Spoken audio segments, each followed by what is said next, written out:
Now can you understand why the Pentagon's press agent Sylvester so brazenly proclaimed that the government has the right to lie to the people?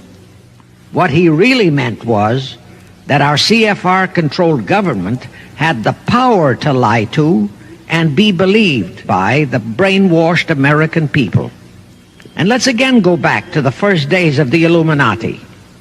In 1785, the Bavarian government outlawed the Illuminati and closed the lodges of the Grand Orient. In 1786, they published all the details of the conspiracy. The English title of that publication is The Original Writings of the Order and Sect of the Illuminati. Copies of the entire conspiracy were sent to all the heads of church and state in Europe. But the power of the Illuminati, which was actually the power of the Rothschilds, was so great that this warning was ignored.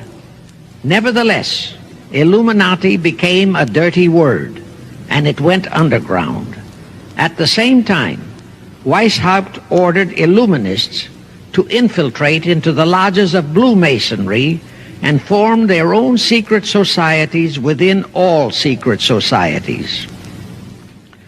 Only Masons who proved themselves internationalists and those whose conduct proved they had defected from God were initiated into the Illuminati.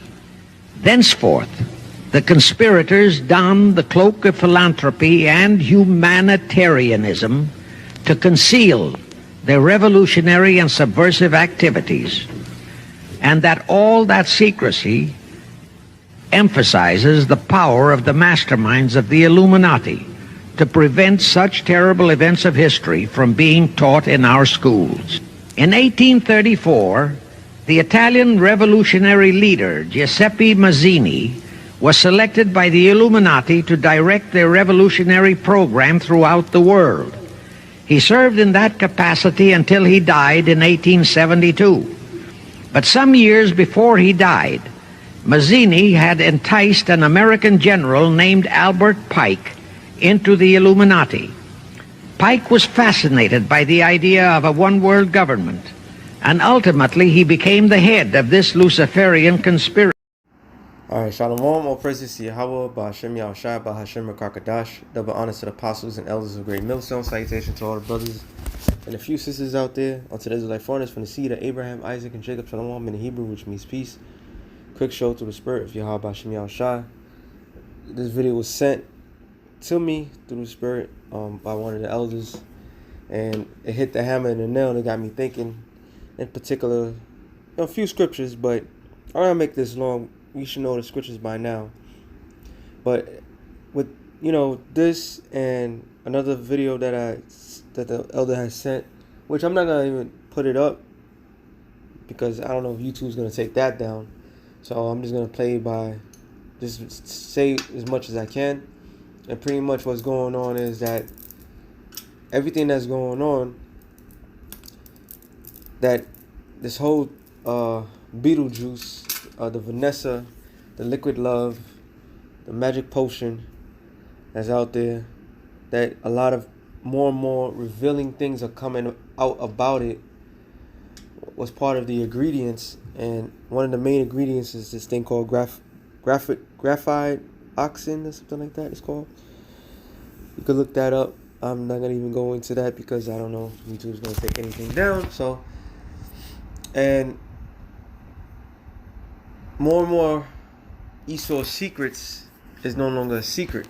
And that's the main thing that's how I was thinking about today. And then, the elder sent this video, which it goes into this whole Illuminati shit, which shows you, and when I was watching this video, it got me thinking, it shows you why they had to go in secrecy, because it was not really about them going into secrecy, it was them perfecting.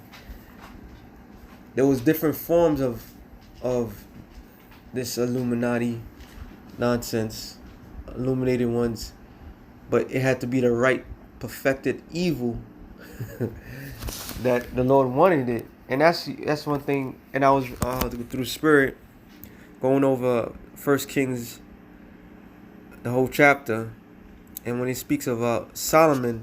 and Hiram Abiff, their relationship, and how Hiram Abiff is one of the highest members, the most recognizable man in Freemason world. All right. They revere him more than Solomon himself.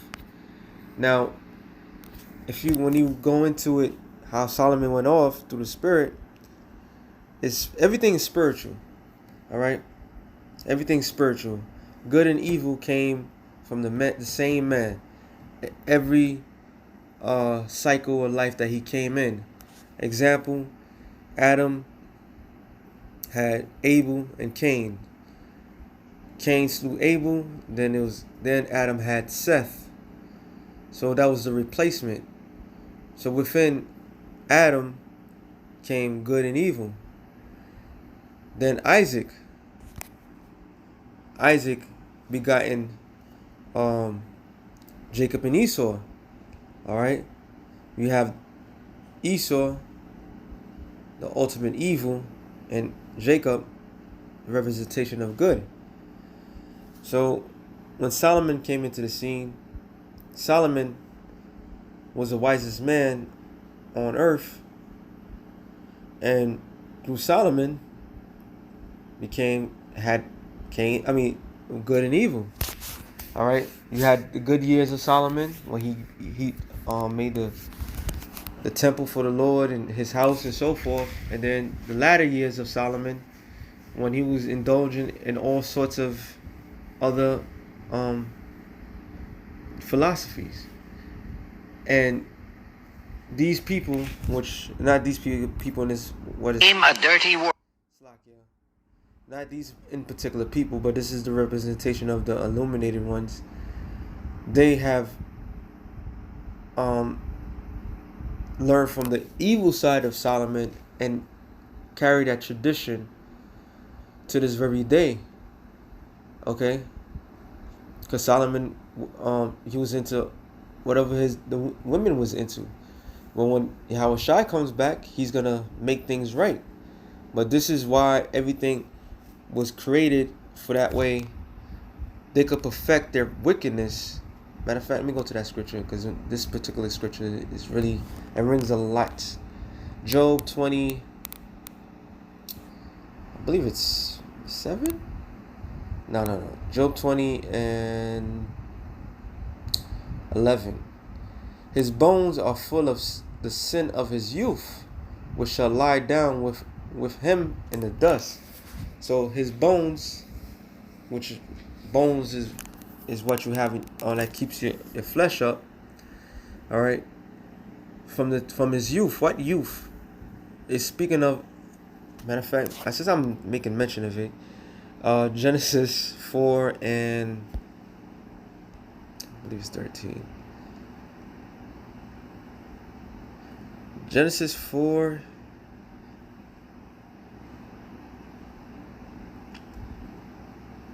and 8. And Cain talked with Abel, his brother, and it came to pass, when they were in the field, that Cain rose up against Abel, his brother, and slew him. And the Lord said unto Cain, matter of fact, I'm slacking. I was supposed to go up. This is what I was looking for. Verse 6, Genesis 4 and 6. And the Lord said unto Cain, Why art thou wroth? And why is thy countenance fallen? If thou didst well, if thou didst well, shalt thou not be accepted? If thou didst not well, sin lieth at the door. And unto thee shall be his desire, and thou shalt rule over him. All right? Sin was going to lie at the door. Meaning Cain, which is the progenitor of Esau, was going to be controlled by sin. What is sin? Is transgression of the law. What law? The laws of Yahweh B'Shem Yahushua. That's why he couldn't do right from the beginning of time, which goes back even further. Genesis 3 and I'm starting 15. And I will put enmity between thee and the woman, between thy seed and her seed, which is not, a woman doesn't bear seed. What is the enmity which when you look up the enmity, and let's look it up, hatred. All right, hatred. So the enmity that the Lord established between the serpent seed and the woman seed was what? The manifestation of Cain and Abel, which became later down the line Jacob and Esau, because this particular next scripture, it shall bruise the head and thou shalt bruise his heel. And what is known? That Jacob had held the heel of Esau, all right? Meaning he was going to take him down. So this enmity, this great gulf fix, which referring to Luke, the 16th chapter, and Sirach, the 33rd chapter. Matter of fact, let me get that real quick. I didn't have everything lined up. I didn't think I was going to go to Apocrypha, but Sirach 33, I believe it's 16. I could be wrong. Sirach 33 to the point. I want to go to 12. Some of them he have blessed and exalted, some of them he sanctified, set near himself, but some of them he have cursed and brought low, and turned out their places. As the clay is in the potter's hand, to fashion it at his pleasure, so man is in the hand of him that made him, to render him as liking him best. Good is set against evil, life against death, so is the godly against the sinner, and the sinner against the godly. So look upon all the works of the Most High. They are two and two, one against another.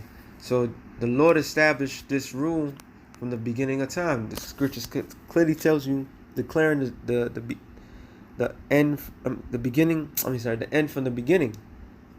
So this was established from the moment everything was established. These two major players which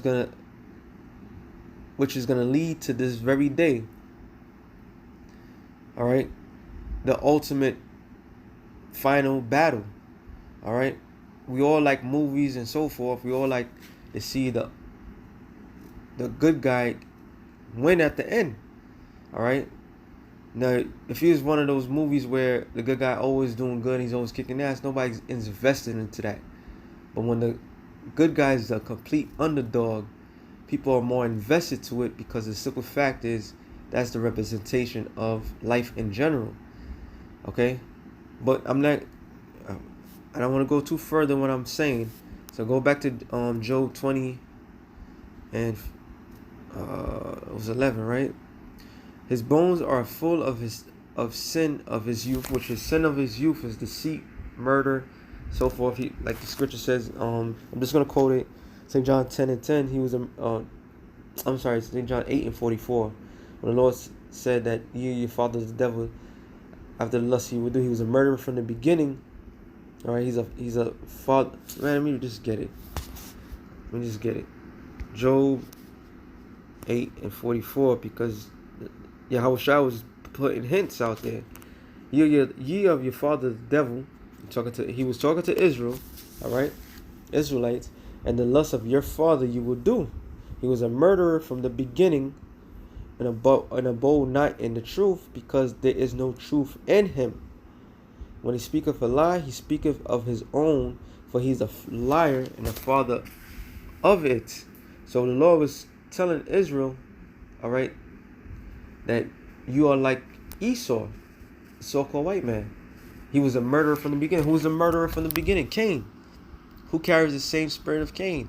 Esau, the modern day so-called white man. All right. So this is the attributes of Esau. We'll finish. Let me go back to Job 20. This is a point I wanted to get. Job 20. It's not 11. I mean, yeah, there's one, but there's another one. Yes. Job 20 and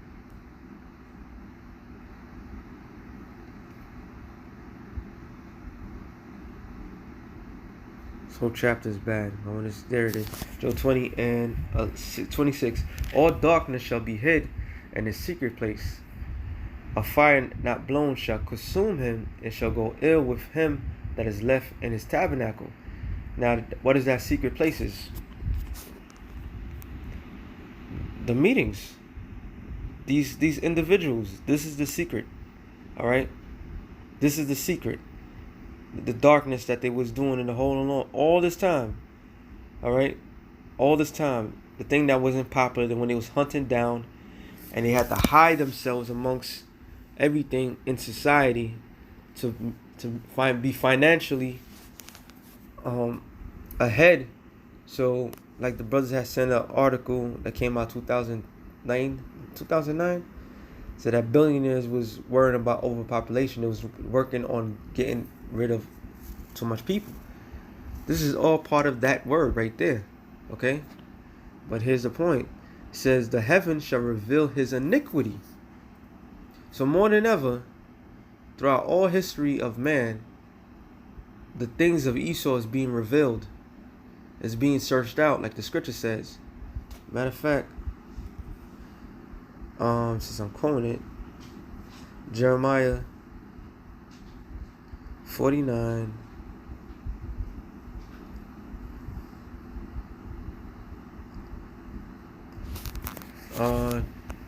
It's further down. Jeremiah 49, verse 20. Therefore hear the counsel of the Lord that he have taken against Edom, and his purpose that he have purpose against the inhabitants of Teman. Surely the least of the flock shall draw them out. Surely he shall make their habitations desolate with them. The earth is moved at the noise of the fall, at the cry of the noise. It was heard in the Red Sea. Matter of fact, let me keep going. It's not where how the things of Esau searched out. Obadiah. That was a good one too. Obadiah.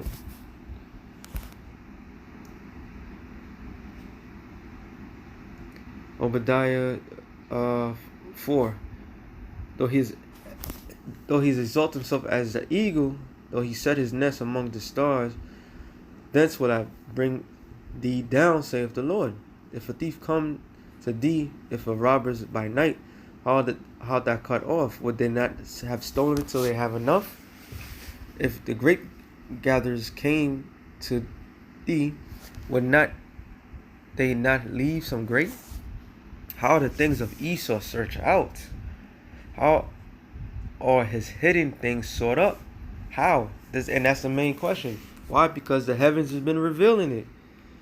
Okay? There's conspiracies that he have established throughout his whole entire existence is being revealed. His masterful plan is so much loophole, there's so much holes into it that it's clearly from the heavens. All right? That's revealing everything. Thessalonians, 2 Thessalonians 2 and 11, it says, actually it's 10. Remember? 2 Thessalonians 2 and 8. And then shall that wicked be revealed, whom the Lord shall consume with the spirit of his mouth. And what is the Lord's mouthpiece? His prophets. The heavens revealing all the works of Esau is all sought out, searched out. The people are rising against this man. All right? The one gift that this man had, the greatest gift that he had, it was the power of deception. It's the saying in the world, the greatest gift the devil pulled is making like the devil doesn't exist. Something like, roughly paraphrasing it. But now's the time that everything's being revealed, being searched out. Because what? The prophets is in the scene. When this man went into space, that was the beginning of his downfall. When Abba Bivens went out there in the highways and byways and did his thing and left a legacy. This is the greatest thing. The truth is out. That's why everything that he's doing is being revealed. From his secret meetings, all right, to his plan that's being sought out, is being revealed. It says, we read again. Then shall the wicked be revealed, whom the Lord shall consume with the spirit of his mouth, and shall destroy with the brightness of his coming. Even him whose coming is after the working of Satan with all power, signs and lying wonders, and with all deceivableness of unrighteousness and them that perish. Alright? So here it is. His secrets are being revealed. So with that being said, something real quick through the Spirit. Shalom to the elect of the nations of Shalom.